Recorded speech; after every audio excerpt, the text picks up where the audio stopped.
Good day, everybody. Thank you so much for being back. This is our second week or second video with Megan Kamei. Megan, welcome back. Thanks for having me. I'm so excited. So those of you who haven't seen our video last week, we will put the link in this video. We spoke about a law called the law of gestation, or why does it sometimes take a while before your dream or your breakthrough or whatever you thought about comes to manifestation. So Megan, again, just quickly tell people who you are, what you do, what you're passionate about, and where you're from. Awesome. Thanks for having me on again. It's so fun to talk about all this stuff, and especially with like-minded people. And I'm Megan. I'm in Winnipeg, Manitoba, Canada, right in the middle. I'm a mom of 2 young kids, and I love traveling. Obviously, teaching is my passion, and my mission on this lifetime is to raise the vibration of the world, one person at a time. That starts with me. And I do one-on-one coaching as well as teaching group courses in order to fulfill that mission. That's awesome. Megan, also quickly before we start, tell us if people want to look at more of your things, want to get in contact with you maybe, or see more of your videos, where can they go? Awesome. So mostly I'm on Instagram. You can see me at Megan S. Kamei. And I also have a YouTube channel, and then my website, megankamei.com. Awesome. Thank you so much. So I want to mention something, or want to bring back something that you mentioned last time. We spoke about this whole idea of the law of gestation and the incubation period, and you mentioned, when a seed for a baby is planted in a woman, it takes 280 days. I just know 9 months. I didn't know 9 months was 280 days. Maths wasn't my strong point. And then tell me if I'm right if I say this, because like a lot of times just before you get your breakthrough or your manifestation, it just sometimes feel like all hell is breaking loose. But if you look at a woman before she gives birth, that's when the most like pains and struggles and everything comes in. So it's almost like, can you maybe speak to us about why that is? That's a really good analogy. And as a woman who's birthed a couple of kids and all natural without any drugs or anything like that, it does get worse before it gets better is the case. And it does, I think a really great way to come at this and explain that is to talk about vibration. But and this is something I actually warn people about. I have a series that I've done where one of the modules on it is the dark side of manifesting, because I love that title. I love it. It can It's a good title. Everything is falling apart, and I am a very powerful manifester. And when people work with me, they see quite a quantum leap, and they will always have a lot of difficult things that will seem to happen in the process of manifesting the things that they desire. And there's a great explanation for this, but I want to lay a bit of foundational information before getting into it. So what I'm answering the question is, why does it seem to get worse? Why does things seem to fall apart and crumble, and difficult situations happen before we actually see the maturation of our dreams and ideas? So to understand how this works, first and foremost, we have to understand one of the laws, and that's the law of vibration, which states everything vibrates. We live in an ocean of motion. When you zoom into anything, whether it's your body, the table, your water bottle, it's made up of protons, neutrons, electrons, which is energy. It's the God particle. It's this thing that we don't fully really understand. It's in between everything, and it is in everything. And we call this crystal because of the rate that it's vibrating on. We call, this paper because of the way that it's the frequency that it's vibrating on. It previously was called a tree because we gave it the word tree because it was vibrating on that frequency. It's all energy. It's all vibrating. It's all frequency. So first and foremost, we understand that. I remember listening to Bob Proctor. I was at the Paradigm Shift. I was in one of his seminars, and he would have his slide presentation. He would have all these lines. He's like, and they're just these lines on the slide, and he'd say, this is representing all these frequencies. And he would talk about, if you even look at water at one state, one vibration and frequency, it's ice. It heats up a little bit, and then it's water, and we have hot water and we have cold water, and then even the next and the higher frequency of that is steam, and then ether. So we have all these levels of vibration that water goes through and experiences these different states. And he would be like, your goal is the same. Your goal vibrates on a frequency. And he'd have the lines, and then he'd be like, up here, he'd be like, here's your goal. It's vibrating up here, but you're vibrating down here. So if that's the law of vibration, the primary law, the secondary law is the law of attraction, that like attracts like. So if your goal's up here on this frequency, but you're vibrating here, you're not going to attract it and create it because you're not on the same frequency of it. And I was like, okay. And I would try to understand, I'm like, what does that mean? How do I get on the frequency? How does that work? And it's when I came across David Hawkins, where he mapped out human consciousness. And he went through and he utilized emotions as kind of a way to set the stages of those different frequencies. So as humans, that is one of the interesting things that is unique about us, that we have the ability to do. Unlike the animal kingdom and a lot of other things, is we are able to shift our vibration and our frequency by our thoughts and feelings. So this is the map of consciousness. And if you look closely, we've got, down at the bottom, shame is the lowest emotion, the lowest vibration. And again, this isn't low and high, it's just different, but we're going to use low and high terms in order for ease of explanation. But we go up through shame, guilt, apathy, grief, fear, desire, anger, pride. Then there's a tipping point where we move into courage, and we go neutrality, willingness, acceptance, reason, love, joy, peace, and then enlightenment. So when I saw this, I was like, this is like those lines that Bob Proctor was showing on that slide. And the light bulb went on, and I began to understand, okay, so if my goal is on a frequency, how do I understand the frequency of that goal? And this is where imagination and using, say, for example, visualization comes into play, because the frequency of the goal for us as a human, how we understand it, is how that goal feels. And Neville Goddard says, feeling is the secret. So if I have a goal and it feels abundant, it feels free. So let's say it's money and it's like a millionaire or something. And you think that being a millionaire, you're going to feel relief, you're going to feel gratitude, you're going to feel ease, you're going to feel secure. For you, that's the frequency of that goal. But and that's going to be somewhere up in these feelings of love and, joy and all this kind of stuff. But you're very likely vibrating maybe down in these emotions of fear and desperation and frustration and impatience and all that kind of stuff. Those aren't the same frequency. So you're not going to attract and create that experience for yourself. So here's the thing. You've been vibrating down here, or wherever, in some area down here. You don't like your job, you're frustrated with life, your partner's not supportive of you, your relationships aren't working, your health isn't great, or whatever, and you're in this vibration. Therefore, you've been attracting and creating this in your life. This is your current experience, your current reality. But now you've said, you've been introduced to self-development, you've been started to be introduced that you can create your reality, that you can become a millionaire, you can start that business, which vibrates up here. So how in the world are you going to be able to attract and create it if you exist down here? So here's what happens. The universe is loving and kind and is going to give you, and you've said, this is what I want. And so it's going to support you in what you want. But you can't keep existing down here and get it. So what exists down here? Friends and family, your current job, your current level of income, whatever. It's going to have to get pushed out of your life in order for you to vibrate here and attract and create what you want.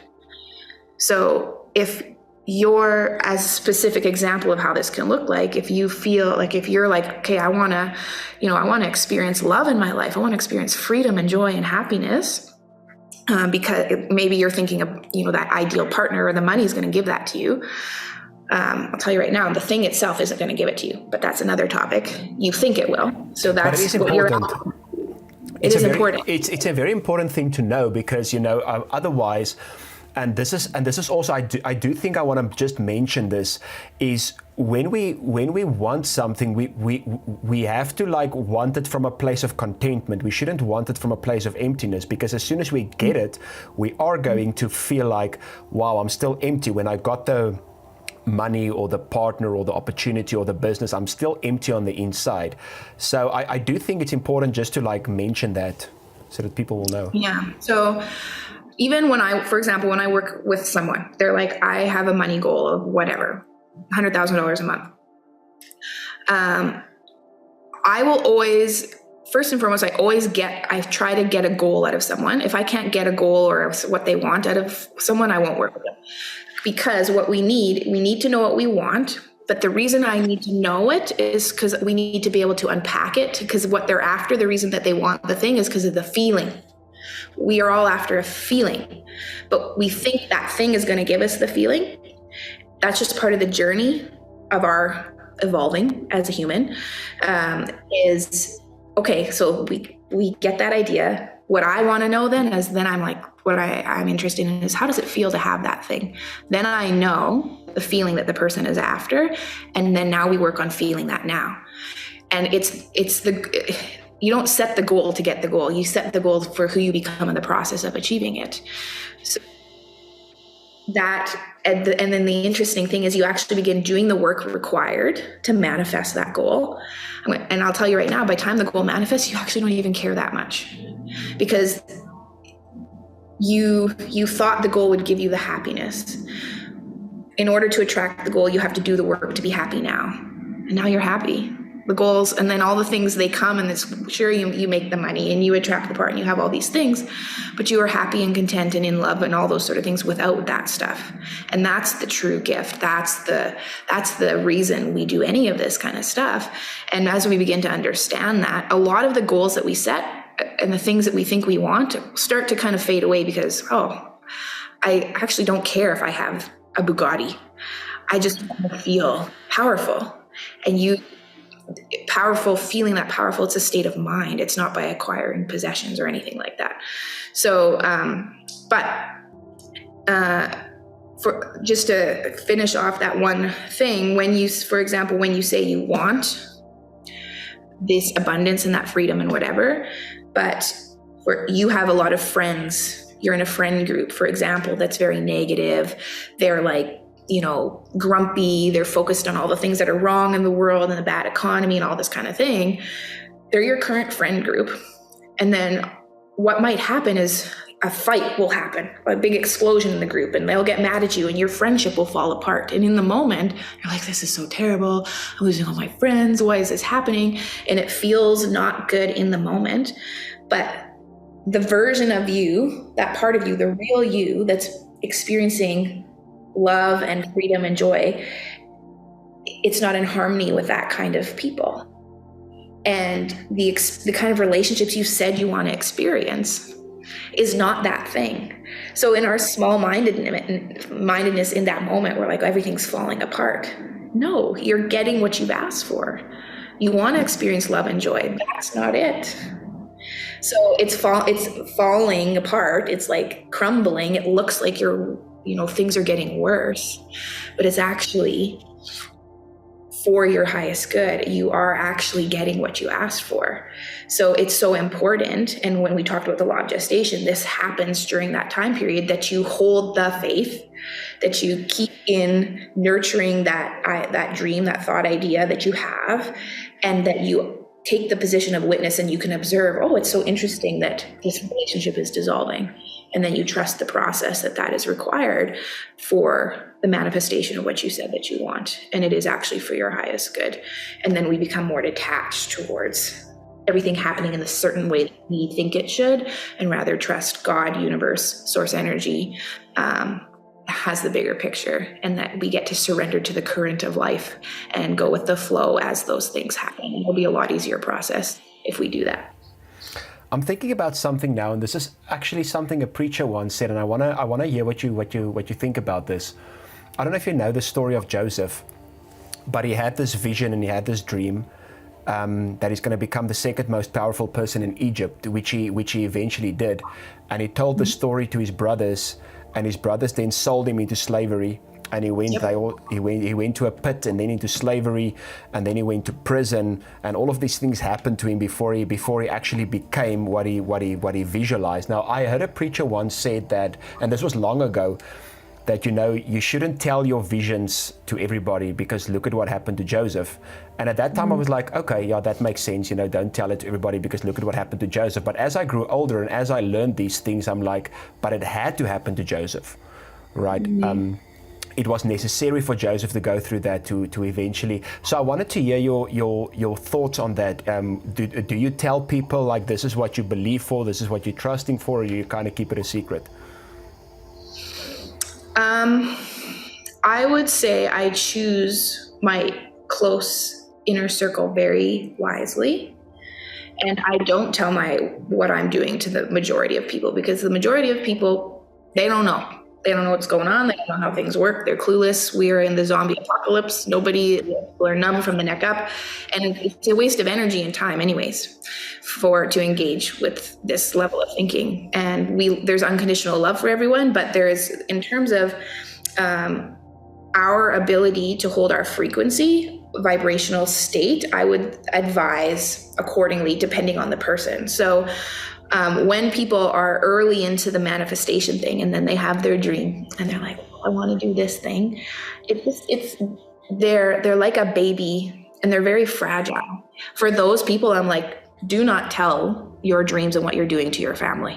Don't tell them to their parents, friends, because they're very weak in their ability to stay strong in their mind and like holding the vibration of what they want. Someone's going to come along and say, well, how are you going to get the money for that? Or you're not smart enough to do that. And they're going to believe them. So for that individual, when they're young and fragile, I'm like, just keep your dreams to yourself.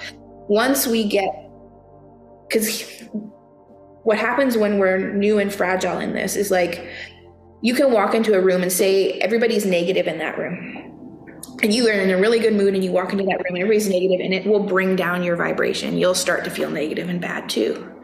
You aren't very strong yet in your ability to be in your power and be, I'm here. Once we get to the point where we enter a room, everybody in that room is being super negative, you enter that room and you shift the vibration and you raise the vibration of that room, of all those people. That's a very different type of person, and their strength and their vibrational and mental strength, they are not swayed or deterred by others. That person can tell their dreams or say whatever, and someone else can say you're an idiot, and it's not going to faze them at all. They have a strong mind. So to answer your question, I would say it depends on the individual and the strength of their mind and ability to hold their vibrational state, regardless of what else is going on in their environment or what anybody else is saying.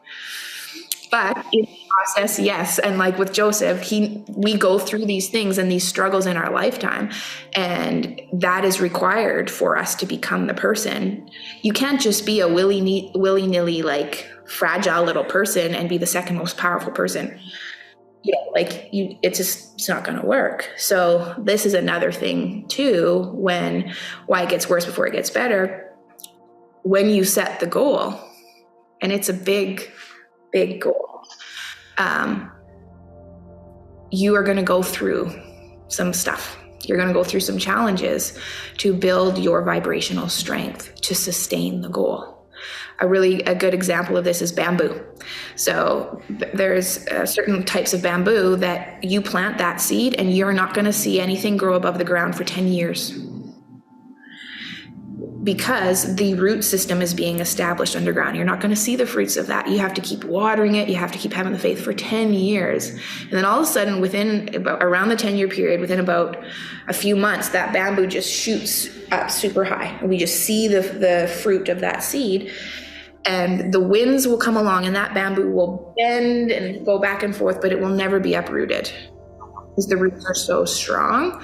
So for this to have the strength that the bamboo does, it takes 10 years for those roots to be established. There's other trees, they go above ground in like a few months, but the wind will come along and they'll blow over. So you have a big dream and goal of what you want to accomplish, then be prepared that those roots need to be established. And that's usually going to come through trial and tribulation in order to develop those roots and that strength in order to sustain the goal and not just blow over at the first wind that comes along. So it's all working out for you. Just trust. You just got to trust. And the universe got your back. Last thing that I want to ask about this story is, and I want to ask your thoughts based on like how we apply it today. If we, one thing that Joseph did when his brothers came, he was actually good to them. He didn't take revenge on them. He didn't treat them badly. Do you think that's a part of your maturity? Because what I heard you say, because when I ask you, do you share your vision to other people? What I heard you say, it depends on two things: your own maturity and the people that you say it to. Mm-hmm. So if people are like, say for instance, I want to become powerful and I want to become rich, but I want to do it because I just want to show off, or I just want to take revenge on the people that said I couldn't do it or that treated me badly. But if you look at the story of Joseph, he was like very good to his brothers. What do you think about that application in our lives today?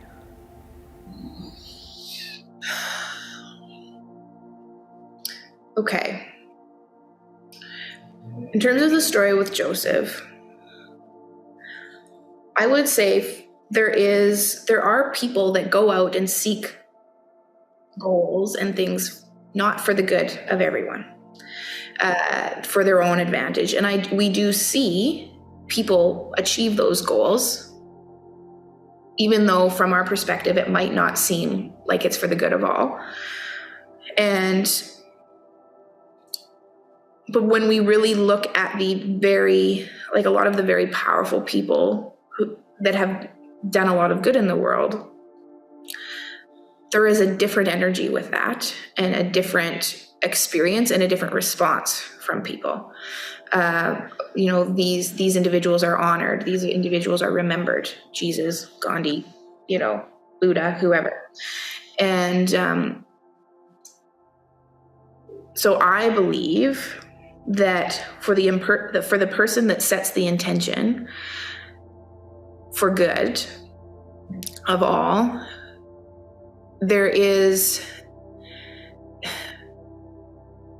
it's a much more powerful experience, as well as the energies that are there are much more drawn to support that type of individual. One of the laws that we have is the law of giving, or the law of reciprocation. It's like what you give is returned back to you multiplied. This is one of the areas, the one time that God told us to test him in the Bible. He's like, bring your stores or your tithes to the storehouse and see that how much you will be abundantly blessed, whatever the quote is. And that we understand when we come with that intention of doing good, of blessing, of caring, of love, the fruits of that are much more rewarding. And so I think people who they are doing something for their own gain. They are not working in harmony with the laws, and it will seem apparent that they might get what they are wanting at the moment, but it will come crumbling down. There will be karma is gonna be there for everyone. It doesn't matter.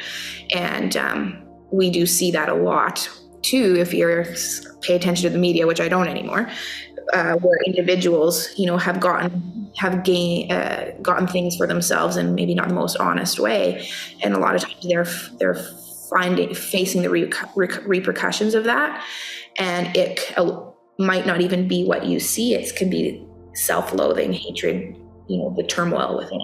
So I'm not sure if that answers your question, but I do see that. I read it. I don't know if you ever read the book, The Power of the Subconscious Mind by Dr. Joseph Murphy. Yes, I have. Okay.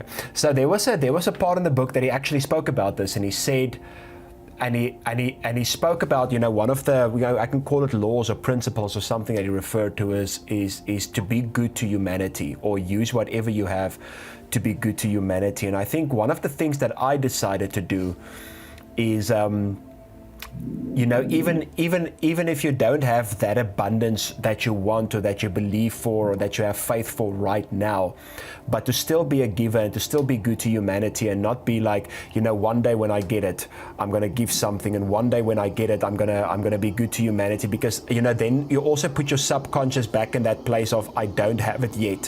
One day when I will have it. But if you're a generous person now, if you're a loving person now, if you are good to other people now, even if you haven't received your full manifestation yet, then according to Joseph Murphy in this book, then you're kind of like reminding your subconscious that you are already there. Yeah. I always say money is a magnifier. If you are stingy and, not giving now, having a bunch of money is not going to change that. And you will feel the need to hoard your money more or something the more you have. So this idea that I'm going to do this thing or become this person once I have money or once this is there, you're lying to yourself. All we have is now. All that's it. We only create in this now moment. You can't create in the past and you can't create in the future. So everything comes down to this moment. Now. And so your ability to create and experience what you want, we can't be putting it off in the future. It doesn't work that way. That's like going to the fire and say, give me heat and then I'll give you wood. It's not how nature, it's just not how it works. We're disillusioned to think that way. And, but nobody ever teaches you this stuff in school. And we sort of think, and we have this whole idea, well, I'll see it when I believe it. No, that isn't how the laws work. You don't get the carrot and then plant the seed. It's opposite. So the process still needs to be there in this now moment that I am. And the way that we do that is by being the thing now. We are generous now. We are kind now. We are loving now. And then those manifestations will happen because we are in the frequency of it. The money will become, we don't feel abundant once we have money.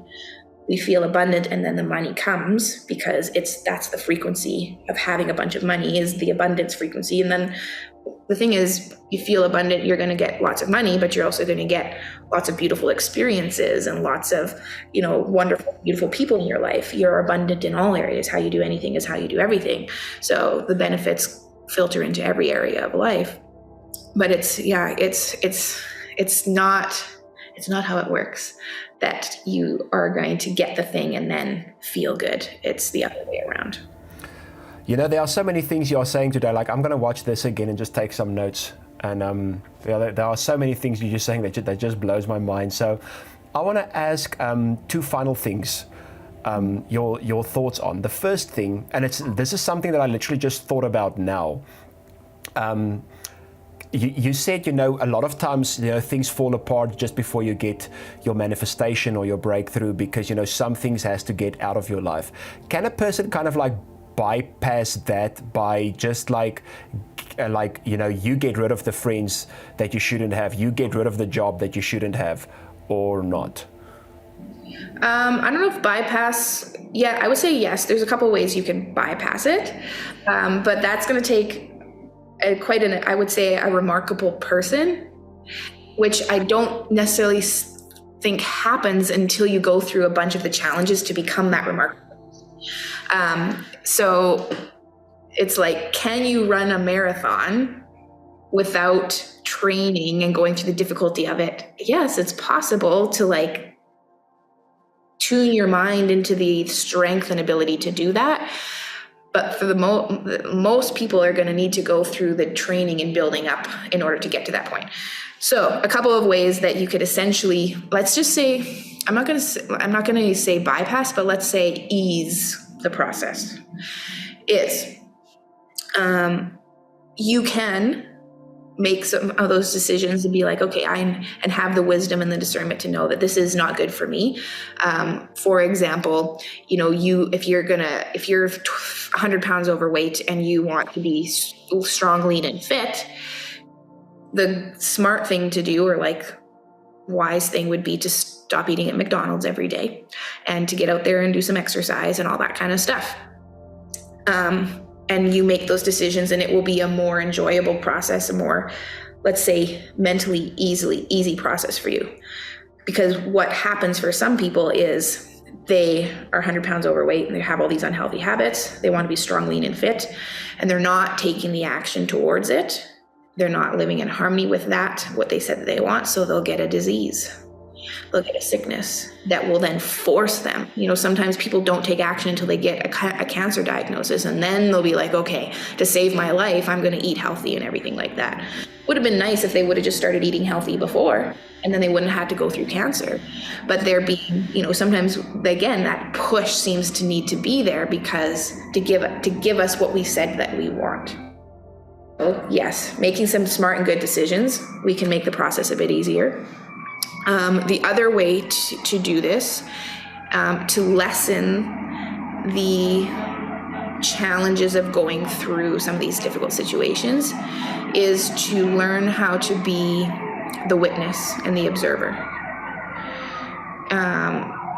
When we're able to take a step back and observe a situation instead of being completely immersed in it, we will definitely lessen the emotional turmoil that we experience going through that situation. So now that we've had this little talk here, and all the viewers are like, okay, now I have an awareness that there can be seemingly challenging things that I'm going to go through that are all part of the process for me to have the thing that I said that I want, that's going to be so worth it. Now when those difficult things happen, now that I have awareness that this is part of the process, I can be like, oh, this is actually a good thing. It's actually, working out for my highest good. And we can be like, we can kind of settle down a little bit when that friendship explodes. And instead of us crying on our pillow and it's so difficult and this person's so mean and everything, and feeling the devastation of that, we can be like, okay, it's interesting that this is happening. I trust the process, and I know that things are working out for my highest good. And now we've saved ourselves an immense amount of emotional turmoil by having that understanding and that awareness. And the more you go through this, because the thing is, you're going to set the goal, you're going to go through a difficult time, and all these things are going to happen to get out of your life. You're going to achieve that goal, and you're going to keep setting higher goals. You're going to have to keep evolving. We are just like nature. Everything is for expansion and fuller expression. We always have to be growing. So we will continually go through this process again and again. As you know that this is how it works, you flow through it in a much easier way. And as things come and go, you just observe it come and go, and it doesn't eat you up the way it did before. You're not so attached to it. And that, in essence, is a bypass or a way to, go through the experience so it's not so painful. Wow. Megan, we definitely did not run out of information, but we almost out of time, but I do want to ask one quick final thought on something. And I think what we're not trying to say to people, expect bad things to happen now. Go wake up every morning and expect bad things to happen as soon as bad things happen. I want to ask this final question. How do you use your imagination or your expectation as a seed in a time maybe when difficult things are starting to happen? Okay, so we all have different tools, and depending on the individual, everything I teach comes down to this. It comes down to what you're feeling in this moment. So whatever tools you need to do to help support you, utilize them. Some people it's affirmations, some people it's journaling, some people have vision boards, people use crystals. We do all kinds of different things to help us feel the way we want to feel right now, because that's what we're attracting and creating is through our feelings. So when things are difficult, I, in a sense, use affirmations, but it's not just like, I'm so happy and grateful now that I'm a millionaire. I'm happy, just reciting these things over again. It has to involve emotion. So if things seem like they're going in the way that it's like, this isn't the way I expected, or this isn't my preference for how I would be going through life, this person's doing this thing to me I don't really like very much, I think to myself, okay, the way I'm feeling right now, is this what I want to feel? Is this in alignment with the version of me that I desire to be in the life I want to experience? And if it's not, say someone's being nasty and I'm feeling unappreciated or taken advantage of, I want to experience relationships where I am appreciated and we're loving each other and it's beautiful.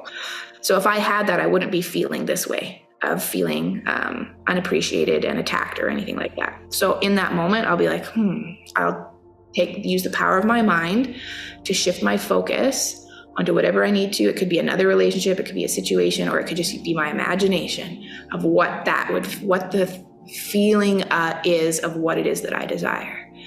And I think, oh, it feels so good to be loved. It feels so good to be free and appreciated. And I shift my vibration in that moment. So I'm nipping it in the bud, because we don't have control over what's happening around us and what other people are doing, but we do have control of how we respond to it. And that is the lesson. That is the reason that, one of the huge reasons we're here is to develop our ability to choose how we feel. Because to the extent you can choose how you feel is to the extent that you can create whatever you want. So in that moment, I do my best, and I'm definitely not perfect at it, to be like, this isn't what I want to feel, and this isn't the reality I want to experience. I'm going to shift myself into the vibration of what it is that I do desire. So the thing is, if our soul has come, Earth is a university, our soul has come here to learn and grow and expand. There's going to be tests. That's how it works. And if you want to develop an ability in something, you're going to have the way that we grow in our ability to do that thing is through resistance. You don't build muscle by sitting and just looking at the weights. You have to lift the weight and then feel the resistance in order for that muscle to build. So as we go through life, there will be those opportunities. If you came into this lifetime and you want to grow in your ability to be patient, you're going to be in situations that patience is required. If you just got everything instantly, you're not going to develop that ability. So it's not bad that we go through these experiences. It's actually a gift, because that's what transforms it. That's what makes us grow. That's what gives us the ability to be truly free. So those experiences, don't look at them as bad. Look at them as your teachers and the part of the journey to live the most beautiful and amazing life. Megan, thank you so much. You just said to the people that all the good things and all the bad things will holistically work together for the good and for the better at the end of the day. Well, these 2 sessions with you were truly amazing. I hope we can do this one day again in the future. And I'm so glad I met you. You've been such an inspiration and such a great teacher in my life. So thank you so much for that, and thank you for being on the channel. Thank you so much for having me. And I love what you're doing, the work that you're doing. It's so meaningful, and I feel very grateful to be a part of it. Oh, thank you so much. Thank you everybody for watching. This was Megan Kamei, and I want to encourage you guys again to go check out her work. You guys are really going to enjoy it. And from Mind Prosperity, we'll love you, and we'll see you soon again. Goodbye.